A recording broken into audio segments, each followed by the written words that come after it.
Hey everyone, today we're going to take a journey right under our feet, into the very foundation of India's life, its culture, its food. We are talking about soil. And trust me, it's so much more fascinating than just, well, dirt. I want you to really think about this for a second. What's the one single resource that supports the survival, the sustenance of over 1 billion people? The answer might sound simple, but its complexity is exactly what we're here to unpack. That's it. It's the soil. Everything, from the rice and wheat on our plates to the very cotton in our clothes, it all starts from this thin, precious, living layer of earth.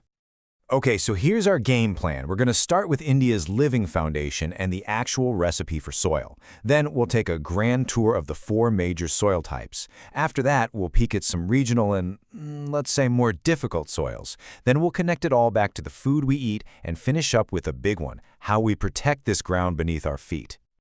So how is soil actually made? I mean, it's not just one thing, right? It's this incredibly complex cocktail of ingredients that's been mixing and changing for thousands, sometimes millions of years. And that very specific recipe is what gives every single region its own unique soil. What's so cool is how these 5 things play together. First, you've got your parent material. That's the bedrock, the granite or basalt deep down.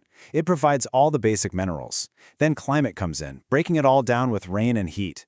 Topography decides if that material stays put on a flat plain or washes down a steep slope. Then billions of tiny organisms, the living part, bring it to life with organic matter. And finally, there's time. Time is the master chef here, deciding just how deep and developed that soil becomes. All right, with that recipe in our back pocket, let's kick off our tour of India's heartland. We're going to zero in on what I call the Big Four, the soil groups that really dominate the landscape and define Indian agriculture. And wow, this chart really puts it into perspective, doesn't it? Just look at that. Alluvial soils alone cover a staggering 43% of the entire country. You add in red, yellow, and black soils, and you're looking at the vast majority of India's farmland right there. So let's start with the undisputed champion, alluvial soil. These are the soils of the Great Indo-Gangetic Plains, literally built by silt that's been deposited over ages by the Indus, the Ganga, and the Brahmaputra rivers.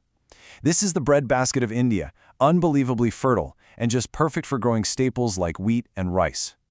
But wait, not all alluvial soil is created equal. There's a really simple distinction to remember. You've got Khadar. That's the new, fresh stuff deposited in floodplains, which makes it super fertile. And then you have Bangar. That's the older alluvium, sitting on a higher ground. It's a bit less fertile and often has these little calcium carbonate nodules called conker. It's a simple difference, but a really crucial one. Next up, the famous black soils, also known as regur. You'll find these all across the Deccan Plateau, and their origin is volcanic basalt rock. Their most incredible feature is this high clay content that makes them swell up when they're wet, and then shrink dramatically when they're dry, creating these deep cracks. It's like a natural self-plowing system, which is absolutely perfect for growing cotton. No wonder they call them cotton soils. Our third major player gets its color from some pretty simple chemistry. Red soils form from the weathering of crystalline rocks like granite, and that vibrant red color, it comes from a high concentration of iron oxide, which is, basically rust. Now, when that same soil gets hydrated or wet, it turns yellow. They tend to be a little less fertile, but are fantastic for crops like millets and groundnuts. And finally, we have laterite soils. I want you to imagine pouring water through coffee grounds. The water runs through, taking all the good stuff with it, right?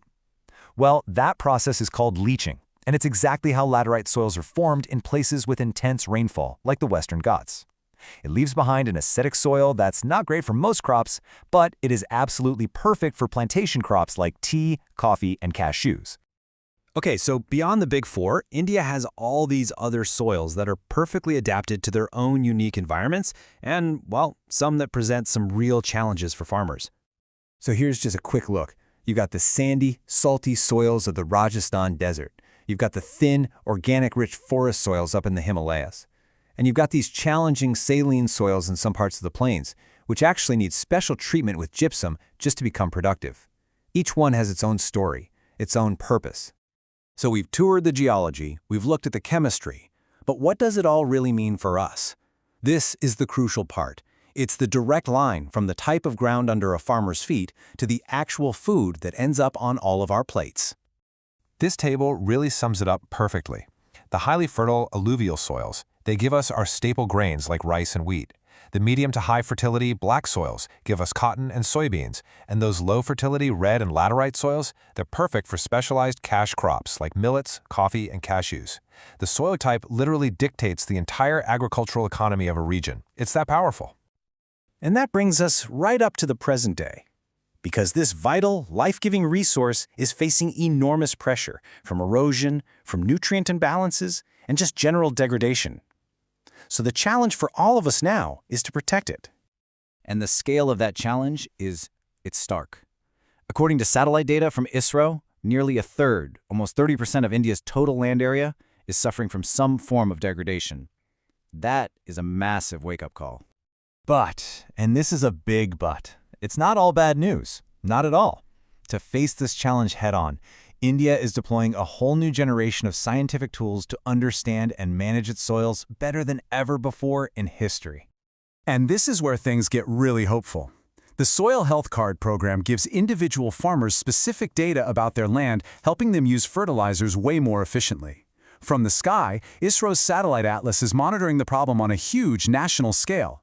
And back on the ground, ICAR's new, more detailed soil maps are allowing for precision planning like never before. It's basically a three-pronged attack using data to save our soil.